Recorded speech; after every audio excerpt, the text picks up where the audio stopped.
যেই পণ্য আমার মুসলমান ভাইয়ের বুকের উপরে বোমা হয়ে পড়ে সেটা আমি কখনো টাকা দিয়ে কিনতে পারি না। আমার দেশিটা খাবো, আছে না নাই দেশি, সেটা খাবো, প্রয়োজনে খাবো না, দাম বেশি দিয়ে কিনবো আল্লাহর জন্য, এটাই তো আমার আখিরাতের বিনিময় হবে। আমি এই জন্য বলি, যদি দোকানদার ভাই কারো সৎ সাহস থাকে বা আপনারা দোকানদারকে বুঝাইতে পারেন, কোন মুদি দোকানদারকে, ভাই অমুক অমুক কোম্পানির পণ্য, এরা ইহুদি কোম্পানি, ভরা আমাদের দোকানগুলোতে, কেন আমরা তাদেরকে টাকা দেব? আমি আমার দেশিটা কিনবো, কম দামেরটা কিনবো, মুসলিম দেশিটা কিনবো, ইহুদিটা কিনবো না। আপনি জানেন তার কিতে এমন কি গতকালকে না পরশু দেখলাম কোন জায়গা যেন অমুসলিম প্রধান দেশে, আপনি অবাক হয়ে যাবেন, সেখানে ম্যাকডোনাল্ডস এর মতো দোকান, মানে আপনার খাবারের দোকান মাসি মারতেছে, যেখানে সিরিয়াল ধরে মানুষ দাঁড়ায় থাকতো। আমি কিছুদিন আগে মালয়েশিয়া গেছি, সেখানে আমাকে ভাইরা বললেন এবং দেখাইলেন যে দেখেন ইহুদিদের দোকানগুলোর সামনে আগে ভিড় লেগে থাকতো, এখন কোনো মানুষ সেদিকে যায় না, কেউ একজন ঢুকলে অন্যরা থুতু ফেলে, ঘৃণা করে যে বাচ্চাদেরকে হত্যা করে যারা তোমরা তাদের জিনিস কিনতেছো। আর আমরা মুসলমান দেশ বাংলাদেশ, প্রত্যেকটা দোকানে দোকানে এদের ওয়াশিং পাউডার, এদের সাবান, এদের শ্যাম্পু, এগুলো ছাড়া আমাদের ঘর বাড়ি নাই। এখানে যারা আছেন আমার মনে হয় 99% মানুষের ঘরে ইহুদিদের জিনিস আছে। আমি আলহামদুলিল্লাহ আল্লাহ শুকর আদায় করতে পারি, আমার শখ জ্ঞানে নিজের পকেটের টাকা দিয়ে জীবনে আমি এদের কোনো জিনিস কিনি না। নিরুপায় হয়ে গেছেন, কোনো জিনিস তাদের কেনা ছাড়া উপায় নাই, সেটা ভিন্ন কথা, কিন্তু যেটার উপায় আছে সেটা আপনি কেন কিনতে যাবেন? সবাই এদের পণ্য বর্জন করবেন তো ইনশাআল্লাহ।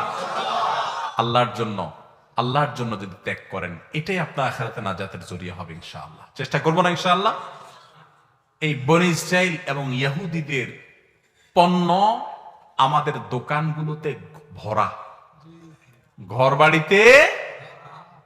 আমি আপনাদেরকে অনুগ্রহ করে বলতে চাই, আল্লাহর জন্য আমার ফিলিস্তিনের মুসলমান ভাই বোনদের বুকের উপর যারা বোম ফেলে, হাজার হাজার মানুষকে মেরে শেষ করে, বছরকে বছর ধরে যারা জুলুম করে চলেছে, যারা রিফিউজি হিসেবে এখানে থাকার জন্য সুযোগ পাইছে, এখন তারা বাড়িওয়ালা সেজে সেখানে মুসলমানদের বের করে দেয়, মসজিদ গুড়িয়ে শেষ করে, গোটা পৃথিবী নীরব।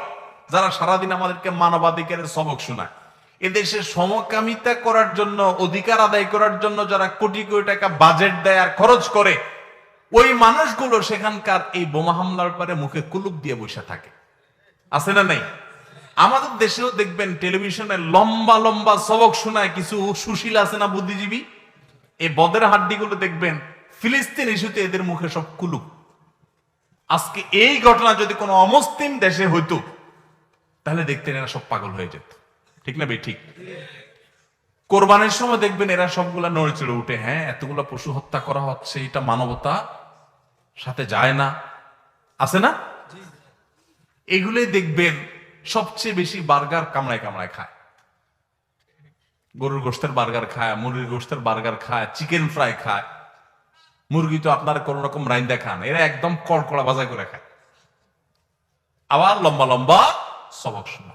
তো ইহুদিদের ব্যাপারে আল্লাহ তাআলা আমাদেরকে বারবার সতর্ক করেছেন, তাদের পণ্যগুলো আমরা কিনবো না, ঠিক আছে? তো এই যে টুথপেস্ট, ক্লোজ আপ, এরা প্রতি বছর এই যে ফেব্রুয়ারি মাস আসতেছে, 14 ফেব্রুয়ারি উপলক্ষে আমাদের দেশে হাজার হাজার যুবকদেরকে জেনা প্রশিক্ষণ দেয়। এরা তাদেরকে কাছে আসার গল্প শুনাইতে বলে, মানে কে কোথায় কোন আকাম কুকাম করছো চিপা চাপায়, তোমাদের গল্পগুলো এসে শোনো, আমরা নাটক বানাও, যুবকদেরকে উৎসাহিত করে। আপনার ইমানি দায়িত্ব, যারা আমাদের সমাজকে নষ্ট করতে চায়, ওরা সমাজকে নষ্ট করতেছে আর টাকাগুলো এখান থেকে নিয়ে আসে এখানে বোম ফেলাচ্ছে। আমি তাদের জিনিস কিনবো, তাদের সাবান, তাদের ওয়াশিং পাউডার, তাদের সফট ড্রিঙ্কস, আমি এগুলো খাবো না। আমার দেশিটা কিনবো, আর না হলে কিনবো না। চেষ্টা করবো না ইনশাআল্লাহ। পৃথিবীতে সর্বপ্রথম কোথায় কবর দেয়া হয়, জায়গাটির নাম কি? কি আজীব প্রশ্ন! এই প্রশ্নগুলো আমাকে আগে একটু দিলেন না কেন? হ্যাঁ, সর্বপ্রথম কোথায় কবর দেয়া হয়েছে, জায়গার নাম কি বলেন? আপনি কি সে কবর জিয়ারত করতে যাবেন? ভাই, আর প্রশ্নোত্তরে যাব না আমরা।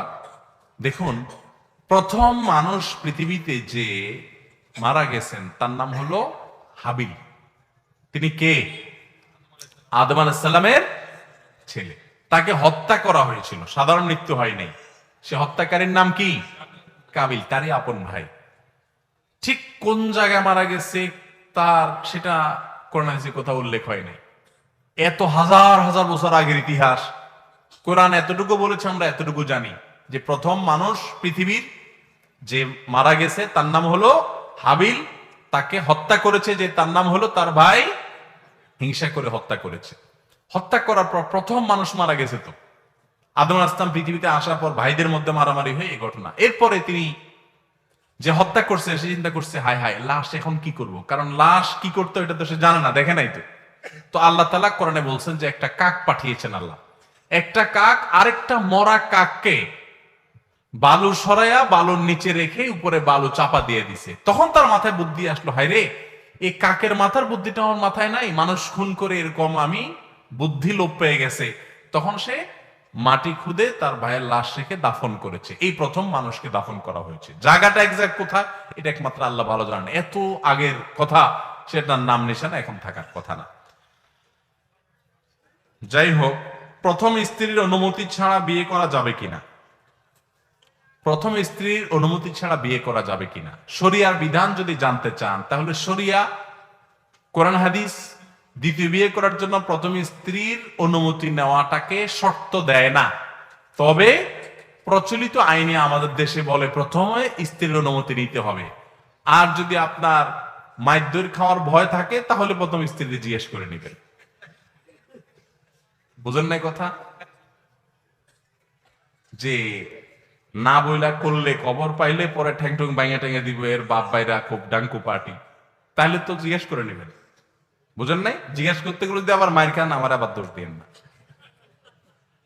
যাই হোক, শরিয়ার বিধান হলো কোন পুরুষ তিনি যদি একাধিক বিয়ে করতে চান এবং একাধিক স্ত্রীর প্রতি সমতা বজায় রাখার জন্য তার সেরকম নিজের প্রতি সে কনফিডেন্ট থাকে, তাহলে তিনি করতে পারেন। খাঁচার ভেতরে পাখি পোষা জায়েজ আছে কিনা?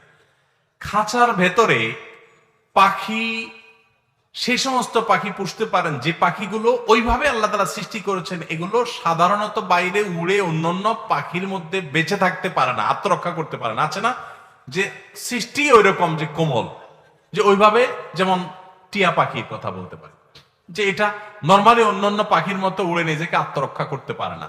এরকম পাখি, এরকম আপনার মাছের অ্যাকুয়ারিয়ামে মাছ, এগুলো পালতে পারেন। কিন্তু যে পাখি নর্মালি উড়ে এবং স্বাভাবিকভাবে নিজের আত্মরক্ষা করতে পারে, তাকে আপনি জবরদস্তিমূলক আটকায় রাখছেন বেঁধে, এটা জুলুম। এবং কিছু কিছু মানুষ আছে যে পাখির আপনার ধরে নিয়ে আসতেছে, বাচ্চাটা ধরে নিয়ে আসতেছে, মাটা থাকছে, মাটাকে নিয়ে আসছে, বাচ্চা থাকছে। নবী সাল্লাল্লাহু আলাইহি ওয়াসাল্লাম এরকম করতে দেখে সাহাবীকে নিষেধ করেছেন। এই জন্য আপনার ফুর্তি যেন তাদের কষ্টের কারণ হয় সেটা খেয়াল রাখতে হবে।